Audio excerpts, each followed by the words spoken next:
शिवजन्मोत्सवात सांगलीकरांनी सहभागी व्हावे, संस्थापक अध्यक्ष युवराज शिंदे यांचे आवाहन।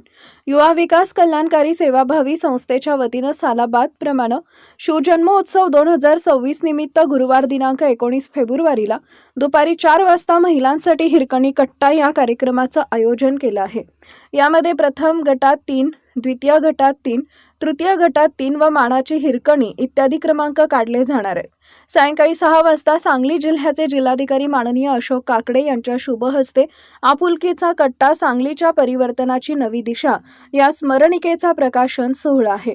यावेळी सांगली भूषण म्हणून हनुमंत धुमाळ सहाय्यक अभियंता पुणे, श्रीमती वसुंधरा बिरजे प्रादेशिक अधिकारी MIDC, अमर सूर्यवंशी उपअधीक्षक अभियंता पाटबंधारे सांगली, डॉक्टर रवींद्र पाटील, डॉक्टर मोहन पाटील, रौनक शाह, संजीवनी हनुमान सेवाभावी संस्था यांना सन्मानित करण्यात येणार आहे। ज्येष्ठ नागरिक चालण्याच्या स्पर्धा, निबंध स्पर्धा, किल्ला स्पर्धा या कार्यक्रमाचं बक्षीस वितरण होणार आहे। कार्यक्रमाचे अध्यक्ष माननीय प्रमोद चौगुले आहेत। यावेळी रक्तदान शिबिर व सर्वांसाठी महाशिव भोजन आयोजित केलंय। या कार्यक्रमाचा सर्व सांगलीकरांनी लाभ घ्यावा असं आवाहन संस्थेचे संस्थापक अध्यक्ष युवराज शिंदे यांनी केलं आहे। डॉक्टर श्रीकांत भोसले, उदय वार्ता न्यूज, मिरज तालुका प्रतिनिधी। शिवजन्मोत्सव 2026 साठी सर्व सांगलीकरांनी युवा विकास कल्याणकारी सेवाभावी संस्थेच्या वतीनं आयोजित कार्यक्रमामध्ये सहभागी व्हावे।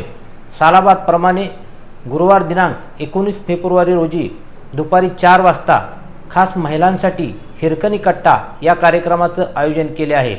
त्यानंतर सायंकाळी 6 वाजता सांगली जिल्ह्याचे जिल्हाधिकारी माननीय अशोक काकडे साहेब यांच्या उपस्थितीत माननीय प्रमोद चौगुले साहेब यांच्या अध्यक्षतेखाली विविध कार्यक्रमाचे आयोजन केले आहे। या कार्यक्रमामध्ये सांगलीच्या विकासासाठी ज्यांनी अहोरात कष्ट केलं अशा सांगलीकरांना सांगली भूषण पुरस्कार म्हणून देऊन सन्मानित करण्यात येणार आहे।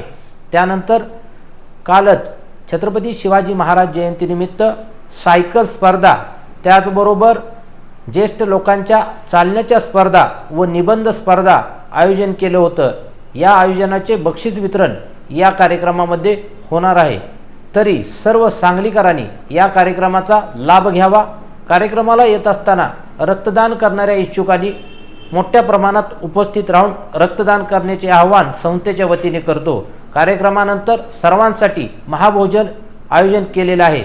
तरी सर्वांनी या कार्यक्रमाचा लाभ घ्यावा, युवा विकास कल्याणकारी सेवाभावी संस्थेच्या वतीने आवाहन करतो।